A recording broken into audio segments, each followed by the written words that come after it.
Hello my lovelies. Today I'm going to bring you a video on lots of tips and tricks that you can use to produce the perfect Polly Dolly head shape. So it's basically a head hack video with lots of areas that I want to go over, that I see your pictures on the group, on the Polly Dolly Sew Show and Tell group, and I feel that some of you are maybe getting your faces a little bit too high, so I just want to go over the string sculpting just to show you the placement and the positioning of the eyes, nose and mouth, etc. So yeah, so here's Polly in all her glory saying hello guys. So yeah, so we're just going to do a few little tips and tricks basically on how to get the perfect face shape on your dolly. So without further ado, let's crack on. So I'm taking it right back to basics. I've applied 2 layers of the wadding and tied off in the neck area. So I'm just going to apply my final and 3rd layer of my wadding, just so that you can basically see me do it again. So bring the 4 corners up,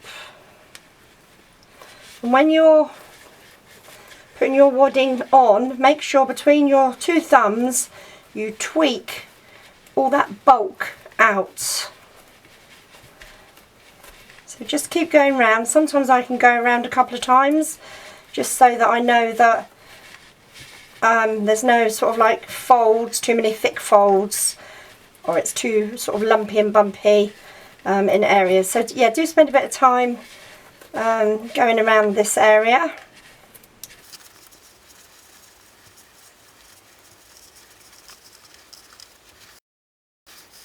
Then what you want to do is when you've got the layers on, each layer, rather than hold it up into a ball shape, grasp it, give it a twist, and pull your left hand, if you're right-handed, pull your left hand down slightly. So it takes it away from being a complete ball. It's now going to make it into more of an oval because you've pulled this hand down slightly. So where it was when I was putting the wadding on, it was quite tight, creating this round ball shape. But prior to putting the string on, I just twist it, that tightens it in the neck as well, and I can bring my hand down slightly lower so that we've got more of an oval shape. Okay, so you're going to tie that off. So take your tying string. And the best way to do this is just to put some through your fingers, so you've got a good 6 inches or so hanging out at the back there. So that's what you're holding on to, that tail of string. And then just wrap the thread around, pull each time as you go. Now there's no specific measurement for the size of this neck. You'll find by adding the 3 layers of wadding, it will give you the perfect size neck. Some of your dolls might have a skinnier neck than others, but that's no problem.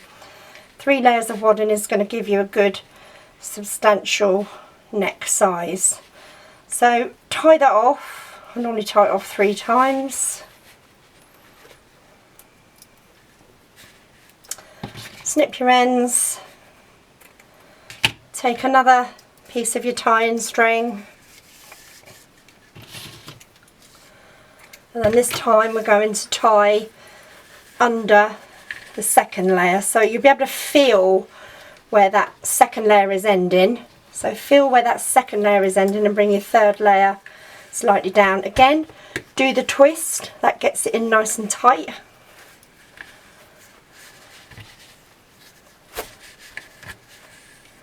And take your string, have a good 6 inches or so at the end that you're hooking around your finger so it's not going anywhere, and just tie it in nice and tight, pull in on every wrap.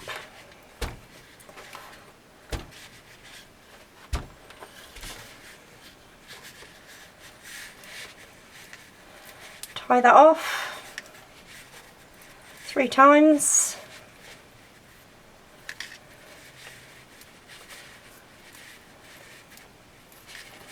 snip your ends,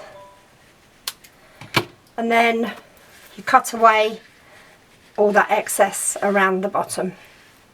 Okay, so my head ball is finished with the wadding. Oh, I forgot to mention earlier, I have actually weighed the polycotton head ball, because some of you have asked, so what is the weight of the polycotton head ball? Because I know that you have to really stuff it firmly, but what is the weight? So over the last 2 dolls that I made, I did actually weigh the polycotton head ball. One weighed 55 grams and the other one weighed 58 grams. So that's where you need to be, between 55 to 58 grams is the amount of stuffing that you need to be putting into your head ball. So what I would suggest you do, if you've got a set of scales, is just weigh your stuffing out before you stuff your head ball. I know you can see me in the video really packing it in, but the way everyone packs in is different. So just maybe weigh your stuffing out before you start, so that you know that you have got approximately the right amount of stuffing in that head ball. Okay, so onwards and upwards. So the next stage is to take the gauze and feed that over the top of your head.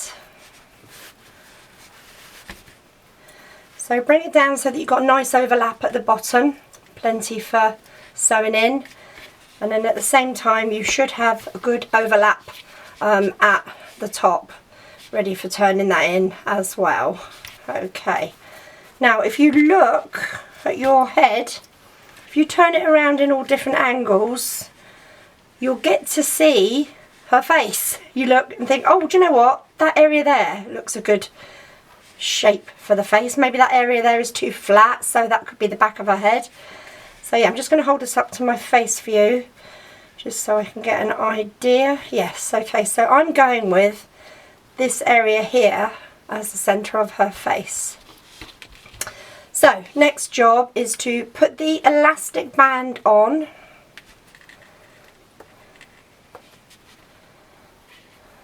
Now position it centrally to start with. And this centralisation is all going to change as we go on, but the elastic band can go on centralised. So you've got as much at the top as you have at the bottom. Okay, then as you're looking down on her, you need to gauge the side of her face. So we're going to put some pins in, so I'm going to have one there, and I'm going to have another one there. Put a couple more pins in as if you're sweeping down the side of the cheekbones. Let's find a nice coloured one. And the same that side. Okay, so it's gone through the wadding as well. Okay, so that area there where your pins are, just here, this area here is smaller than this at the back. So when you look at it from the back, you can't really see the pins. So that is bigger there in that area there, which is smaller. Right, okay, so the next thing we're going to do is we're going to put some stuffing in. Now, the stuffing that you put in the chin, I've just weighed this. This is approximately 6 grams worth of stuffing. Sort of a handful. You wouldn't need any more than 6 grams, that's more than enough. 6 grams of stuffing to fill out that chin area there. So what we're going to do is we're going to take that as one big lump, and we're going to feed it in through the open neck area up to the elastic band. And with your fingers, just tease it and poke it up to the elastic band. You can sort of see through the gauze, you can see if there's any sort of gaps. So you can just use your fingers just to tease and tweak it out. Right, then the next thing that I do is I'm going to add a piece of string under her chin.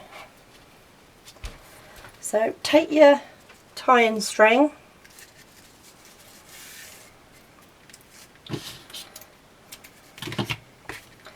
actually before I do that I'm going to just tease it out to those pins.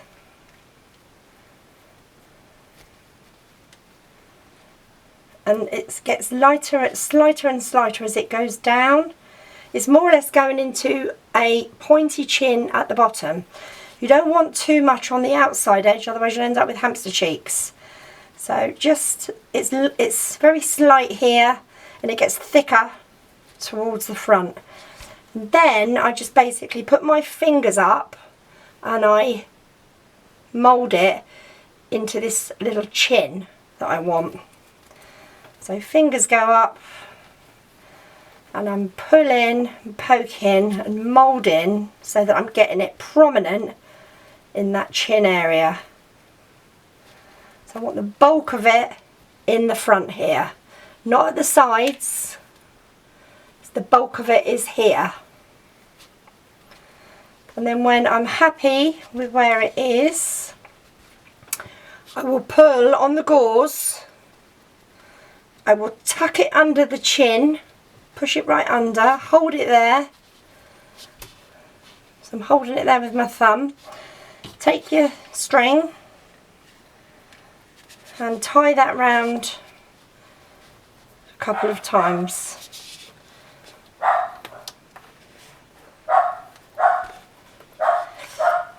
It's 4:15 and the dog was saying, I need to be fed. They can wait for 5 minutes. So just tie that piece of string on.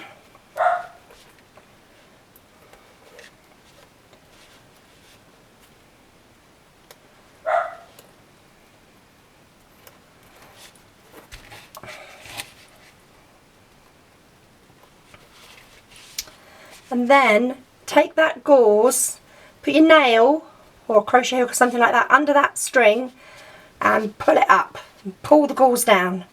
Pull that string up, pull the gauze down. That's sort of hooking that chin area into place. So pull down, hook up. Okay, so you're getting a nice prominent chin. Then I just take some pins and I just pop some pins in here just to keep that gauze nice and tight. So it's not going to lift up and make the chin all baggy. So just take your pins, poke them in, round the back as well.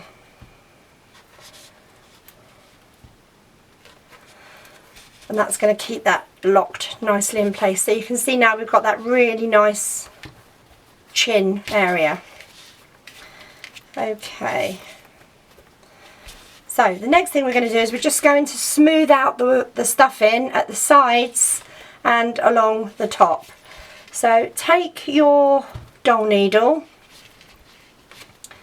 and then just use it to pull, push and prod that stuffing into the shape that you want it. Bearing in mind where you've got your side pins, because that's the edge of your face, the side of your face.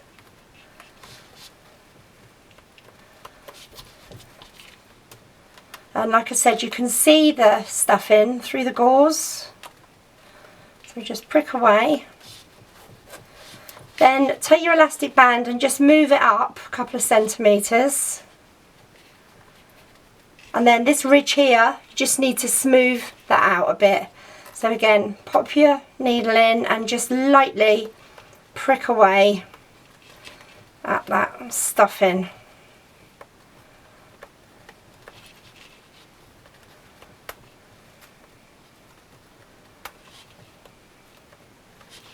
That just makes it nice and smooth,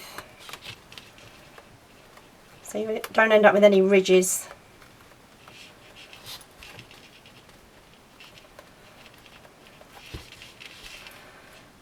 So when you bring your elastic band back down, it will go over the stuffing that you've just hooked up over the top. Okay, and we're still halfway between the two. That distance there is basically the same as this distance here. okay, at the moment. Things will change. Right, I am going to sew my top together. So remember how I did it? I put the back down first. I put the front over the back. I pop some pins in there. Then with those two little triangle-y bits, I bring that over and I bring that over. Okay, so I'm going to go and sew those together, and then after I've done that I'm going to feed the dogs and then I'll be back. Okay, so I've sewn the top of the gauze and I've walked the dogs, and now we're going on to the string sculpting. So this is the most important part of the dolly making, I feel, because this is how you are going to create the look of your face. So your elastic band at the moment is basically halfway, so it's halfway from the top of the head to the centre point, and then halfway from the bottom of the chin up to the centre point. We now need to move this elastic band down slightly. I'm just moving it down probably about 1 centimetre, that's all, at the moment, because it is going to be moved again in a while. So take your tying string,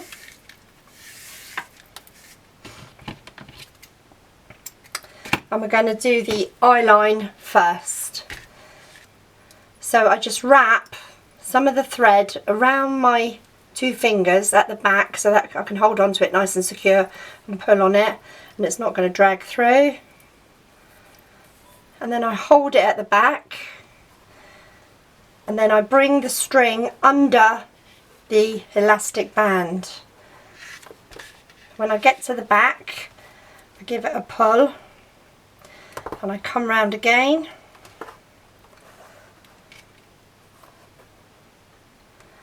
under the elastic band, give it another pull. It's not going anywhere because it's wrapped around my 2 fingers here, so I can pull on it and then I will wrap it around a 3rd time. If you only do it around twice, that's absolutely fine. Sometimes I do 2 times, sometimes I do 3 times. Doesn't really make that much difference because the string is really strong. And then tie that in a knot, but don't knot it off, don't tie it off, just tie that like that. Take the 2 ends together, pop in a pin and just wrap that around that pin in a figure of 8 just to secure, stop that string from becoming loose. Then what you do is you remove the elastic band. Okay, so we've done our eye line. We're going to look at the sizes in a minute. We're going to get the 2 strings on first, the eye line and the vertical, horizontal, vertical. So we're now going to do our vertical string. So exactly the same as before. Piece of tying thread. And I tend to just go around twice with this. So again, lock it onto your fingers so it's not going to move. Hold it at the top of the head. Bring the string down past the pins, so you just go into the side of those pins, right up under the neck, so you're right on that string line there where you tied for the neck. Bring it back up to the other side where those pins are, over the top, and when you come over the top, come beyond the sewn top. Don't keep it onto that, just come over that. So there's the front of the face. So we're taking the string over the other side. Give it a little pull and down again. So past the 2 pins, giving it a pull under the chin. So it's tight on that string line that you put around the neck, up the side and over the top. And then when you get there, give it a pull and tie in a knot. Now I normally put this against my tummy, so I'm just going to hold it there. Sorry, it's probably out of view.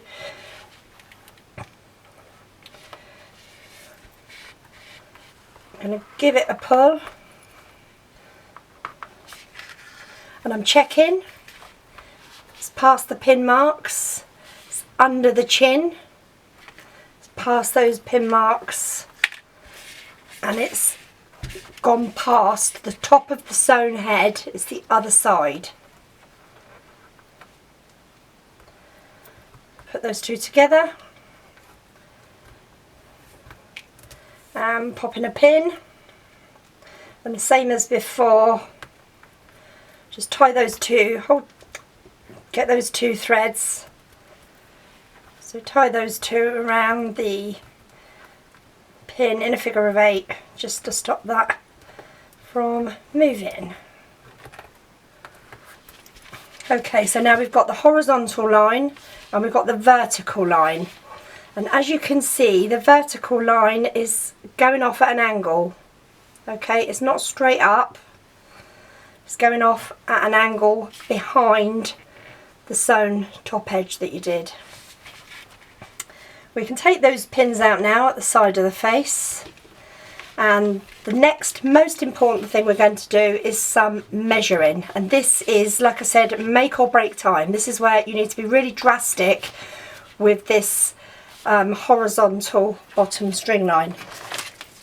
So the first thing I'm going to measure, I need 14 centimetres between where the strings cross each side, so that needs to be 14 centimetres. So I put my tape on, and I go over, and I'm 15.2 centimetres. So I need to bring that string line in by 1.2 centimetres. So easy peasy, just take your string and pull it over. So I'm pulling it over about half a centimetre this side. I'll go back the other side, pull it over half a centimetre. It's still positioning off at that angle. I'll have another measure. See where we are now. Measuring is really important. Just keep measuring and measuring. Okay, so we're 14.5 centimetres now, so I still need to come in a little bit. So bringing that in there. Bringing that over there. If you haven't got nails, you can always use a crochet hook just to pull it through. We'll have another measure. 14, spot on. Okay, so we're now 14 centimetres. So I've reduced that middle section by 1.2 centimetres. So that measurement there from where the strings cross is 14 centimetres. Okay, the next measurement, which is crucial, is this one here, from this horizontal line down under the chin to where the string is under the neck, just where it's hitting that neck string. That has got to be 8 centimetres. If you go to 9, that's okay. If you go to 10, you're way out. Okay, so that is an important measurement. I mean, what you could even do is you can have a look at the dolls that you've made, and where her eye line is, have a quick measure to see what they're measuring. Okay, you're looking for 8 centimetres. So I put my tape measure on, and I go down under the chin, and there we are, spot on with 8 centimetres. Okay, so from that eye line there, that horizontal string line there, down under the chin is 8 centimetres. So now she's looking a little bit out of proportion, and I think this is the mistake a lot of people make, is they put that string line high up here because they think that they need the same proportion at the top of the head as what they do to the bottom of the head. You don't. This is really top heavy, and this is really little. This is 8 centimetres from here to under the chin, and that is the most important measurement, second being that one there. Okay, you get that right, your doll's face is going to be perfectly in proportion. Okay, so we're just going to compare this doll's head to my Polly. So as you can see, Polly's face is really low down here. She's got a small proportion here and she's got a very large proportion here. So if you look at the distance between her nose, well, her eye line, where that string is, to the top of her head, that's quite a substantial distance compared to the eye line down to under the chin. So it's basically like what we've just done. Okay, now I've done a little graph just to give you an idea. So you can see that the string for the eye line is not centralised, it's lower, and the face is in the lower section of the diagram. The mouth is positioned quite low at the bottom of the chin. Now if you were to position your eye line centrally towards the whole centre of the face, you're going to end up with a bigger gap between the nose and the mouth, and your chin is going to start becoming more prominent. If your string line is taken above the centre line and you've taken it too high up, then you're going to have a massive area here between nose and mouth, and your chin is going to be really big. So can you see the difference between that and that? Okay, now that is what you're aiming for. Now when you're doing the string, you might be looking thinking, oh, it looks really odd, there's only a little bit of, you know, a little bit of face down there, there's a lot of head, but don't forget she's got a hairline to go in as well. So if you did that one and you put your string line too high up, by the time you put your hairline in, which is going to be about here, the whole face moves up and you've got too much face down the bottom here. Okay, so that's why you need to think lower string line, face is all in this small area at the bottom, and she's got a very big forehead line, because in there is going the hair. Okay, so I might put these images that I've just quickly drafted into a file in the file section of the group, so that you've got these, so that you can actually use them to look at as a resource. Okay, so yeah, so just to recap, small lower half of the face, bigger top half of the face. Okay, so I have sewn the sides, I pulled the back string down, sewn the sides, fastened off all the strings, sunk the tails. I've also closed the ridge all the way around, and I've sewn the bottom closed together. Now onwards, so the next thing I'm going to show you is a little hack, is I'm going to show you how to trim and shape your nose, because if you don't trim it enough at the sides, you will end up with a big square, well, a rectangle area under your skin. So I'm going to show you how to thoroughly shape those sides of that nose. Okay, so I've attached her nose with the hot glue. So I made it as per instructions in the book. So that's all now nicely attached, that's not going to go anywhere.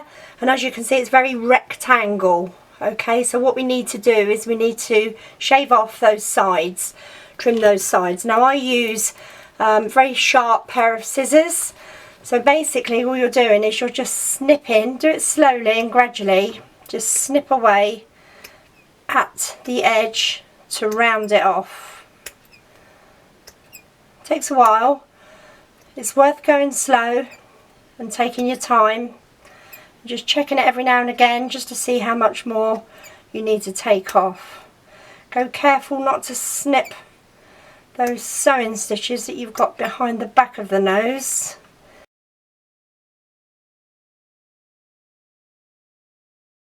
Ideally they should be hot glued down.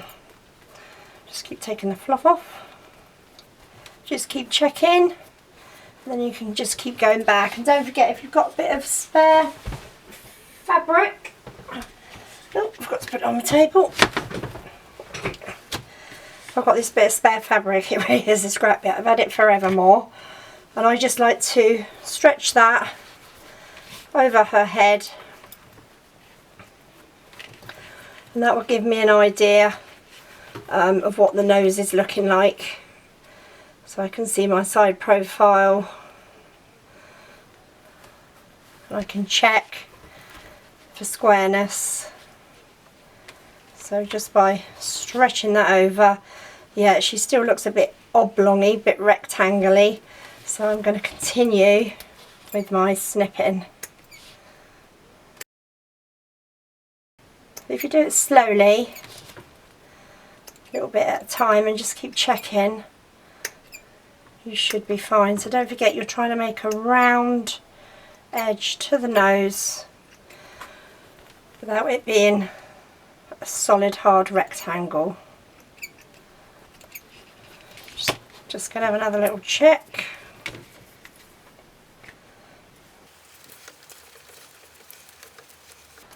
Yep, that's good. So just check that it feels nice and smooth and there's no solid lumps transitioning from out the side. I can see I've got a little lump there, so I'm just going to go back in and snip that. It's all trial and error, getting it right.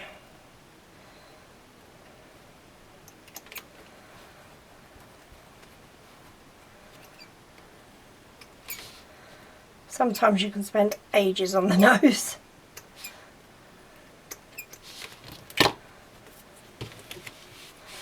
Let's have another look. Yeah, I'm happy with that. So yeah, nice and rounded, transitioning outwards, no square sides, nice and smooth. Okay, so I've added her head skin, so that's all on nice, tight and snug.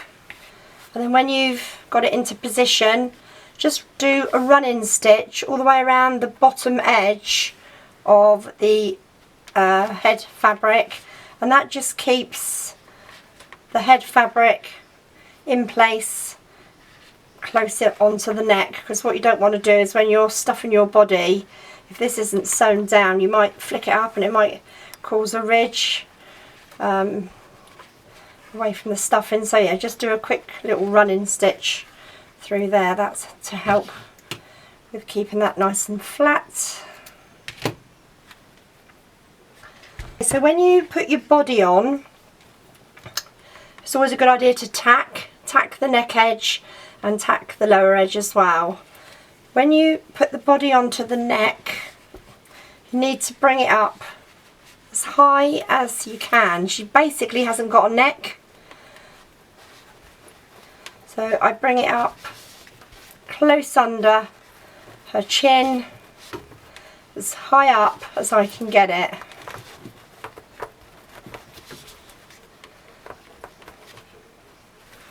And of course, make sure that you check that your shoulders are symmetrical to your cross stitches there. So are they in alignment? Otherwise you'll end up with wonky shoulders. Push it nice and close up underneath. Okay, and then what you're going to do is you're going to sew 2 rows of mattress stitch all the way around there. I just use the normal skin coloured sew thread, but I do 2 rows all the way around. I just want to give you a quick demo on how to do the mattress stitch. Now this is quite a odd way of showing you how to do it, but I've just got a piece of scrap fabric here. I'm just going to pop that in her head. Obviously we wouldn't be doing this to her head, but I just want to show you how I do my mattress stitch. So I'm just folding that over there, creating a seam.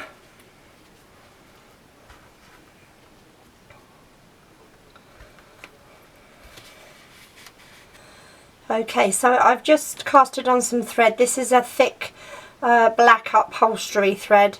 I thought I'd do dark stitches, it makes it easier for you to see. So basically you're doing a series of parallel stitches. So every stitch goes sort of basically straight up. So I've got the thread coming out of my fold here, so I'm going opposite into the piece I want to attach it to, and I'm just sewing a stitch, a bit like a running stitch, and then the thread is now on the fabric behind, and I need to bring that thread back into the folded fabric parallel, so straight down. So I put my needle in through the fold and I do a run-in stitch through the fold, bring it out, and now I need this thread parallel to go back into this fabric I'm sewing onto. A run-in stitch. Do you know what? I can't see a thing because it's in the completely wrong position, and I'm looking at my laptop making sure I'm in view. Pull that out, and then the next one is coming down parallel, so we're going in to the fold, and I'm going through the fold with a run-in stitch, coming out, parallel going up.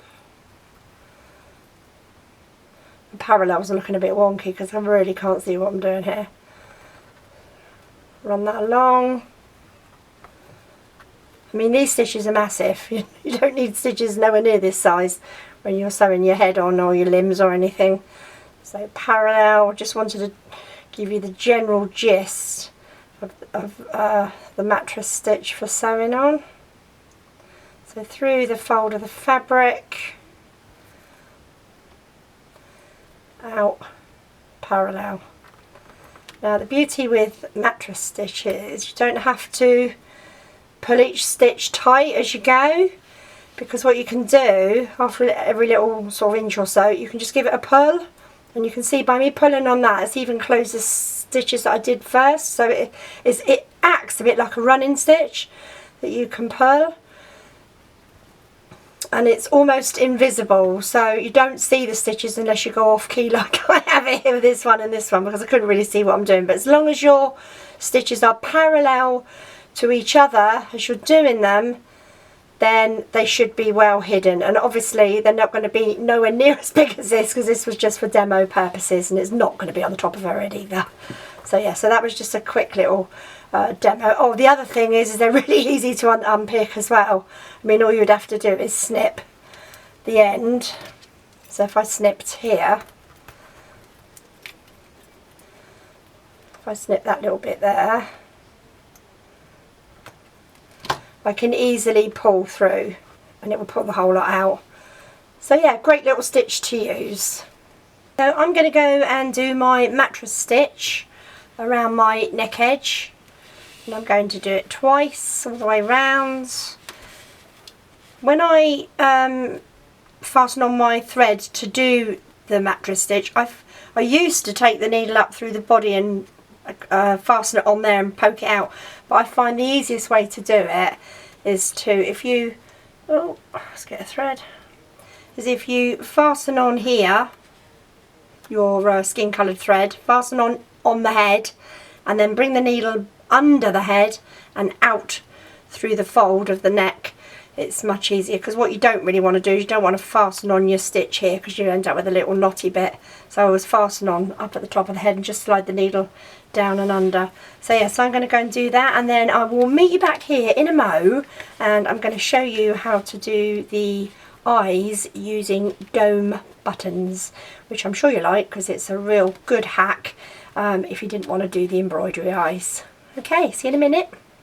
So onward to the eyes, and I'm going to show you a hack whereby you can use the dome button eyes rather than embroidering your eyes, because I know some of you find that that's your nemesis and you get a little bit worried about embroidering the eyes and you have a bit of a wobble and maybe hold your breath as you're doing them. So as an easy alternative, we've now got these dome button eyes available in our shop. We've got them in 4 different sizes. So we've got the 10mm, they're quite large, but you might want large doll's eyes, that's fine. We've got 9mm, we've got 8mm, and we've got the 6mm. Now those 6mm ones, they are going to be absolutely perfect for your bunny. So yeah, if you didn't want to embroider your bunny eyes, you could always use these little 6mm eyes here. So the buttons, the dome buttons, they're plastic, they're all black, and they've got a shank in the back. So you're going to put your strong thread through there, a couple of pieces of strong thread through there, and you're going to pop it in through the eye placement and pull it out at the back, just like you would do with your normal eye depression for your dolly's face. Okay, so I shall show you how to do this. So you've positioned where you want your eyes to be, so by marking out what it says in the book, the measurements from the cross area there to the nose, central from the nose and out. So position your eyes and then cut 4 pieces of the strong thread. This is the linen thread. This is the upholstery thread that we use for sculpting, not the linen thread because that'd be too thick. This is the upholstery thread. And then you're going to thread onto your needle.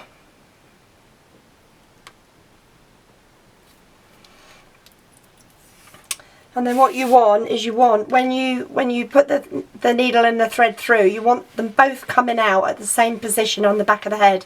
As you can see, I've just wrapped my head top over, haven't sewn it yet because I like to sew it after I've done the eyes because I might want to pull it around a little bit. So I always leave that to the last now to sew that together. So basically my eyes, I want them coming out quite diagonally. And I want them both looking the same, so I will put a pin in where I want my needle coming out at the back of her head. So there, so there's a bit of a diagonal. Then I check the back, and then I'm going to put another pin in more or less in the same place, so that I know that when I put my needle in, they're both going to come out in more or less the same position. Okay, so then you're going to take your thread and your long needle. I got a whopper.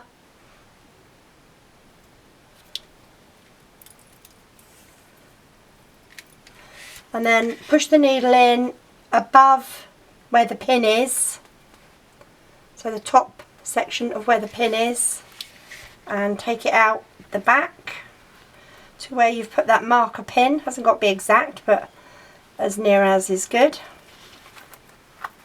Pull it through, pull your end out, rejoin your thread from the front, thread through the shank, and then this time take your needle in at the bottom of that pin. So we've done top and bottom of the pin. Take that out to hit really close by the one that's also coming out the back that you've just done. Okay, you can just leave that loose there.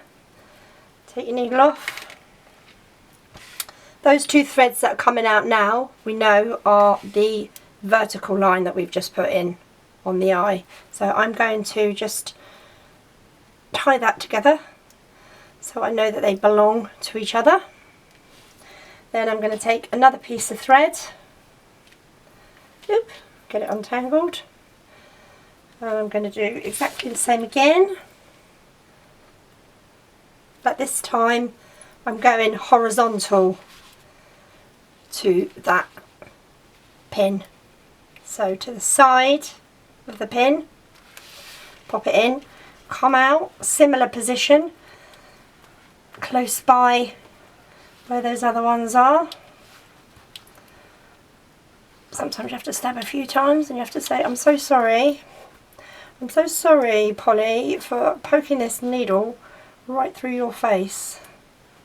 Just need it a bit closer,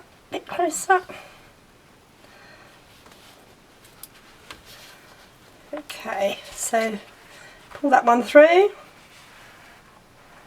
take the needle off, re-thread,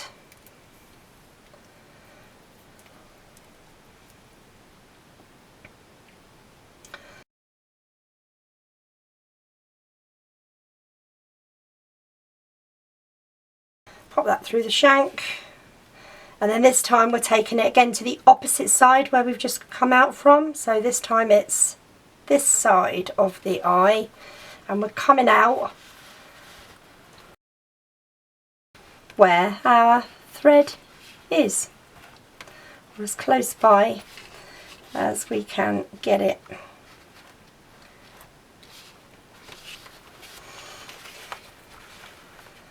Okay, and then I'm also going to just tie that in a knot. Well, not a knot, but a once over. Then I can take my marker pin out and I can pull up on all those threads, make sure they're sitting nicely and they're not all tangled. And then I take my 2 pieces at the back. I can start pulling to get the thread through.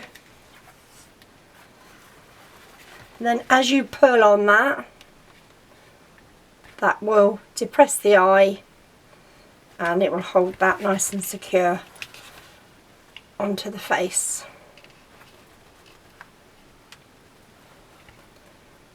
Okay, now to finish that off at the back, you know that each one of those is pulling that eye, that's sinking that eye close. So what you would need to do is you would need to then tie those 2 into a knot. Now, the bit that I struggled with here is when you pull it down to get the depression that you want, keep turning it around and checking, is that deep enough? Okay, the hardest part is now tying that into a knot, because when you go to tie that in a knot, that will slip and then it comes back up again and then you've got no eye depression. And I was faffing around with it the other day and I said to Roger, come on, you're a Boy Scout, tell me how to do a knot whereby when you tie it doesn't slip. Well, he was sort of having a go, he couldn't quite remember. And then he said to me, well, when you get to that point there where you're pulling that in and you've got it depressed as far as you want, why don't you put a bit of glue there with your gun? So use some hot glue and then that will secure that and that will stop that from pulling back out again. Oh yes, of course. Why didn't I think of that?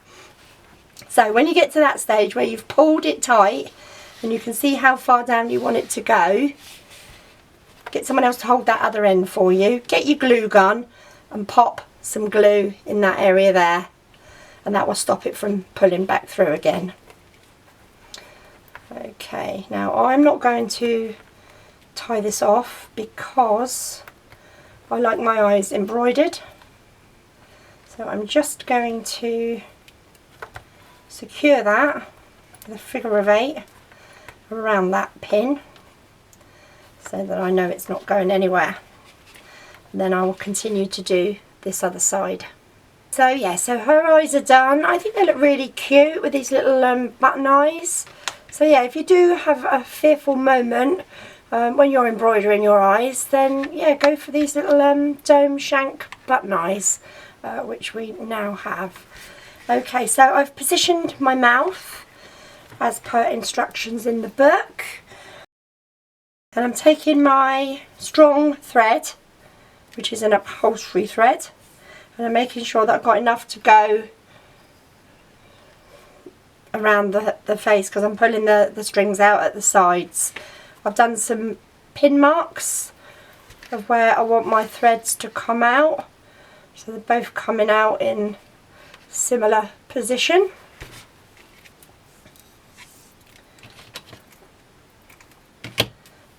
And then back to my doll needle. And where my outside pins are, I'm just going to take my needle and put it in just above and beyond that one there. And take that out to that marker.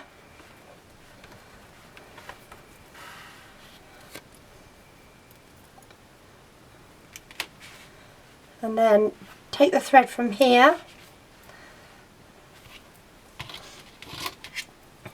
back onto my needle, and I'm going to do a really tiny little stitch, which is basically going down to where that pin is. I can take that pin out now, and then I'm going to go under the wadding and bring it out at that next pin mark.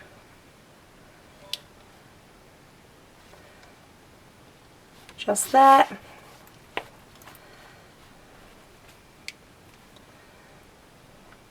Now I'm going to do a little stitch, little diagonal stitch, and I'm going to take that out to where my pin marker is at the back.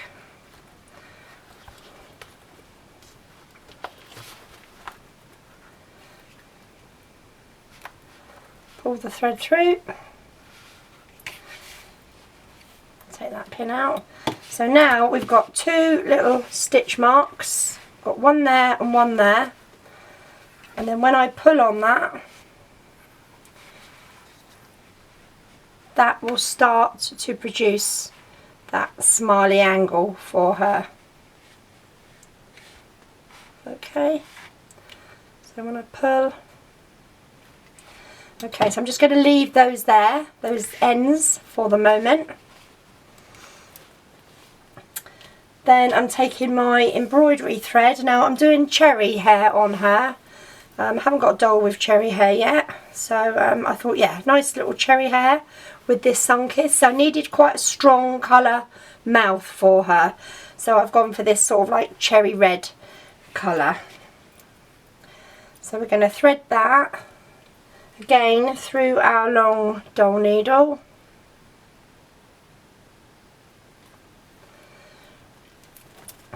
And this time we're going to take it just by the side of that diagonal stitch, not through the same hole but just to the side of it.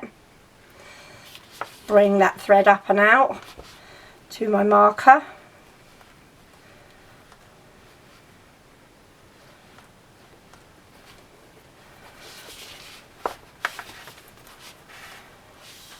Let go of that. Rethread from the front.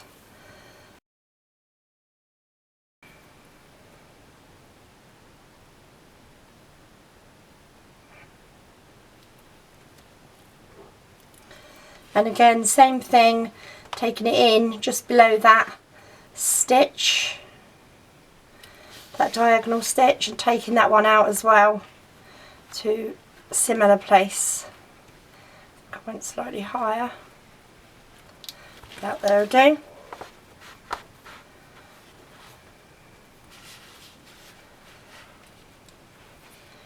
Pulling that thread through, pop the needle back in there.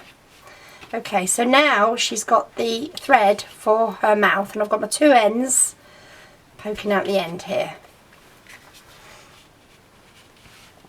And again, by pulling on those, if it's hooked under that pin there, pulling on those, that will also help to give her a little smile. If you keep it under that pin, and then you can prod and pull on that top lip with your stuff in, helps to give her a little smile. So yeah, the more you pull on the strings, I'm going to pull both of those strings, the more, oops, get her in the right angle, the more her mouth will go back. Okay, and again, that's all preference to you as to how you want it.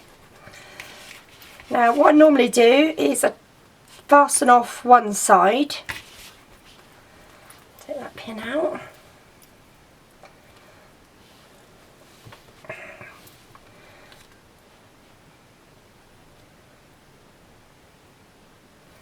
So I'm going to fasten off this side without pulling on it. I'm just going to fasten that off.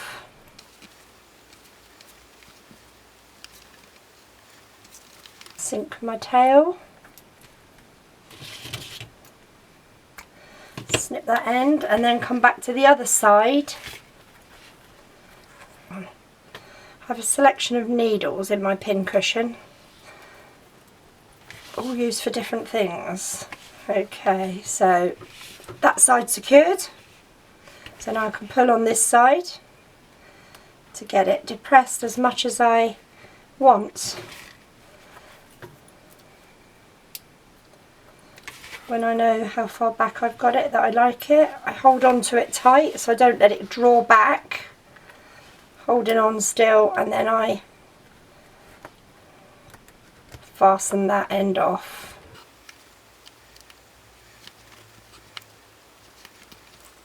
Sink the tail.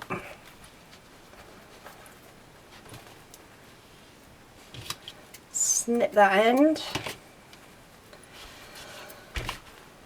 So now she's got that nice little, almost like a little dimple smile there at the edge.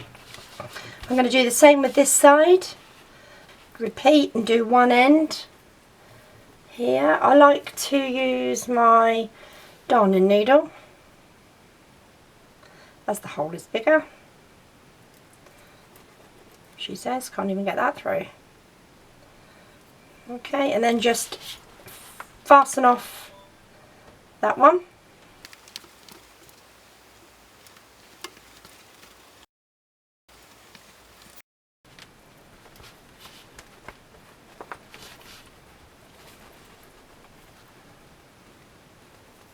Okay. And then take your needle to the other side. Same thing again. Thread that through. And then give it a little pull to see how much of a smile you want to create. If it's hooked under there, that should give her a nice little smiley face. So I know that that's about right. So I'm holding on to that. Don't let it go.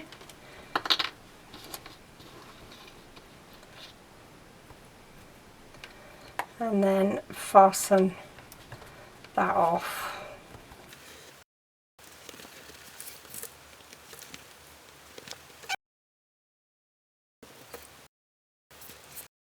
Nice little smiley face. I can take that out now. What you can do is you can take your doll needle and you can just prod some of that stuff in on her top lip. That helps to create the smile.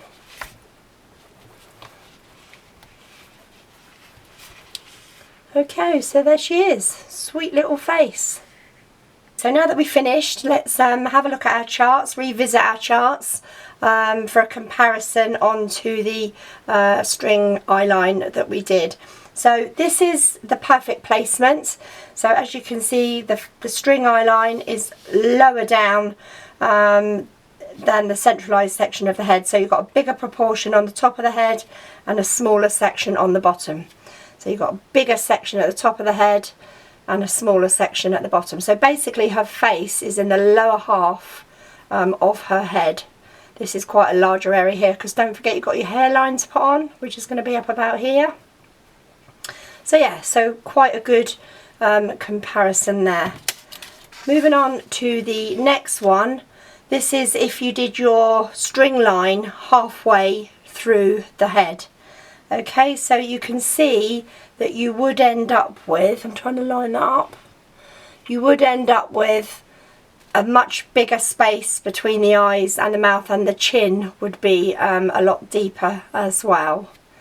And then moving on to the final one, which was whereby if you put your string line way too high, so if your string line is cutting up here, you're going to end up with a lot of lower face. So that's going to make the area between the eyes and the top of the mouth really deep, and it's going to give you a very big chin. So can you see the difference that it would make? So try to keep your string line low, and that measurement there is important, 8 centimeters from that line there down to under the chin, and that will give you the perfect face placement on your head. Okay, so we're going to move on. I've got something special to show you next. We're going to do freckles. Okay, so finally on to some freckle painting. Now I've got a whole box of acrylics here in all different colours. I used to use all these when I was doing my other dolls with their painted faces. But yeah, that's a completely different story, which possibly I will go into at some stage. So I've chosen from my box of acrylics 2 colours. Let's move you out of the way. And I'm going for the sort of bronzy looking colours. I don't know if they've got enough.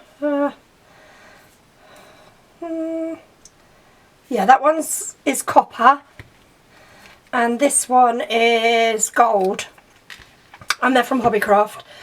But you can use any type of acrylic paint for your freckles in the brown, golds, russet sort of colours. You can use just a pen, a gel pen, a brown gel pen if you like. But I think with the acrylic paint, you get more of a realistic looking freckle rather than just random dots placed over the doll's face. Okay, so onwards. Okay, so I'm going to be doing freckles on my new doll, Lena. She's got the copper mohair, which is absolutely gorgeous, and I've cut it into the shorter style. I think it's nice to have different styles for your dollies. You don't always have to have them with the long hairstyle. So yeah, I've cropped hers off in a little short shaggy bob, and she's got the fair skin tone. I've also done sort of like a moss green eye colour on her, which I think works really well with the skin tone and the hair. Okay, so to do your freckles, take your acrylic paint, give it a shake, and I'm just going to dip in and just take a tiny amount of the copper colour, and then I've got a little pot of water here because I always find that this can be a little bit thick. So just take your brush. This is a really thin brush. Again, I think I got this from Hobbycraft, and just mix that water in with the acrylic just to water it down. Will make it easier for applying.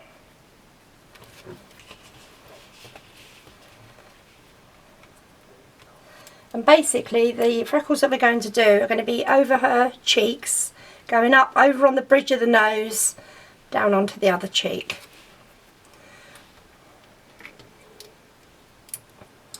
So I put my brush in my acrylic, and before I apply it to her face, I'm just going to roll the brush head on the palette just to get rid of a lot of the colour.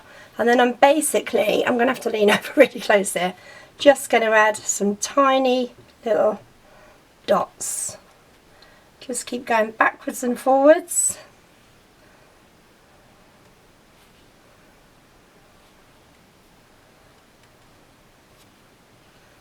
Build it up really gradually. Now the dots that you put on, they need to be random, not symmetrically placed, and ideally they need to be different sizes, because if you look at someone that's got freckles, they're not all in sync with each other. They are quite random. Different sizes. So yeah, do bear that in mind when you're applying your freckles. Consistency is not what you want. Random is what you want.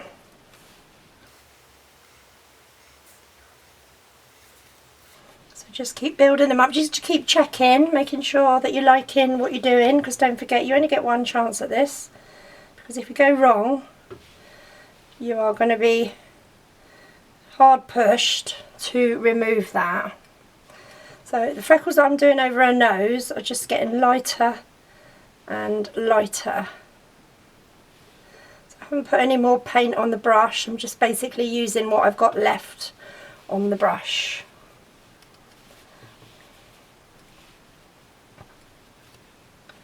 Just bring a few more down here, because don't forget we're going to put some blusher on her as well, because she's going to have that real rosy glow.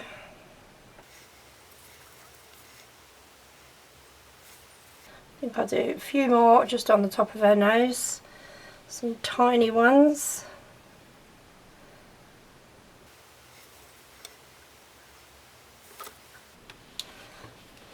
And then to finish, I'm just going to do some randomly placed ones, because you wouldn't be clear. If you've got freckles, you're not clear completely. They are in other places. Probably put some on top of her forehead.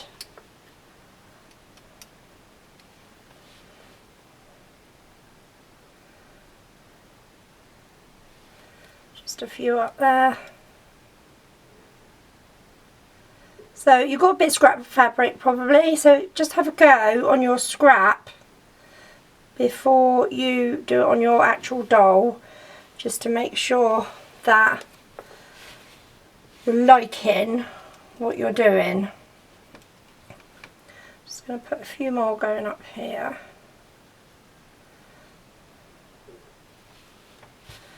Okay, I'm going to change colour. Let's just wipe my brush off.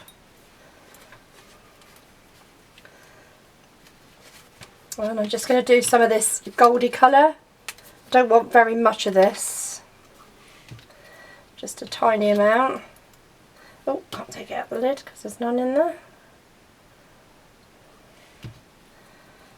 Put that there. And again, water it down.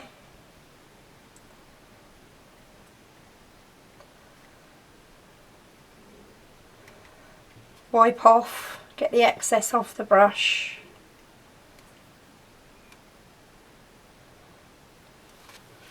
We're just going to do a few of these in between, because this just gives a different colour, because if you've got freckles, they're not all the same colour.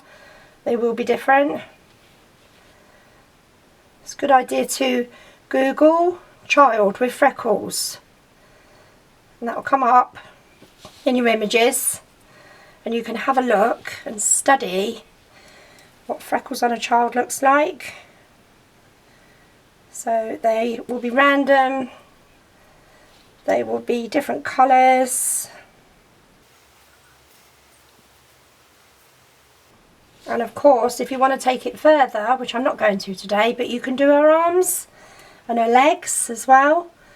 That will all add to the style of the doll, especially if you're doing this, making this for a specific child that has got freckles. I love freckles. Love ginger hair. So yeah, I think I'm liking what I've done. Sometimes it's a good idea to stop when you think you've done enough, because sometimes you can overdo it.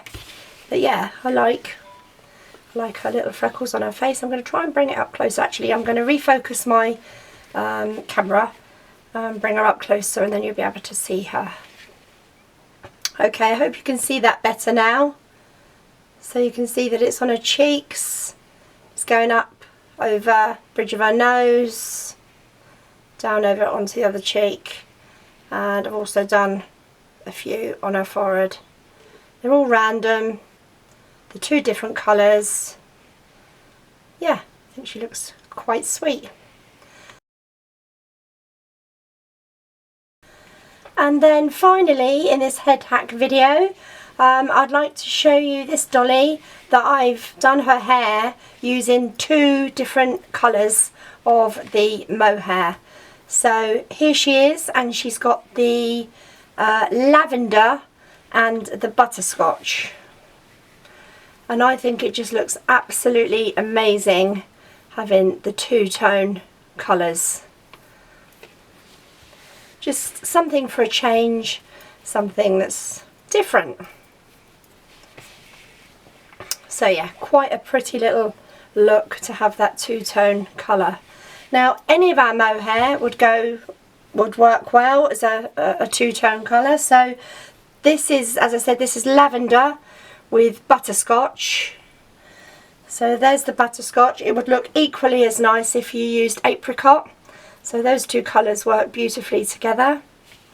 And then this here, this is honey and pearl, and that would be beautiful. That would give like a highlighted effect, you know, like when you go to the shop and you have your hair highlighted. Well, I don't because I'm dark, but you know, your blondies, if you go to the shop and have your hair highlighted, that's the sort of effect that you're going to get with the honey and the pearl. So beautiful. Another one which would be lovely will be the candy floss with the pearl. That would be lovely. Or candy floss with the butterscotch as well. So yeah, the sky's the limit. You can just play around with lots of different colours. So I think anything would work really well to get this two-tone effect. And we're just loving her with this lilac-y and butterscotch hair colour.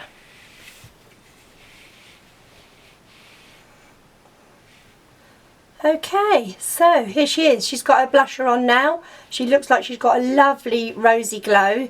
Absolutely love this little dolly. I think she's just absolutely sweet as you like.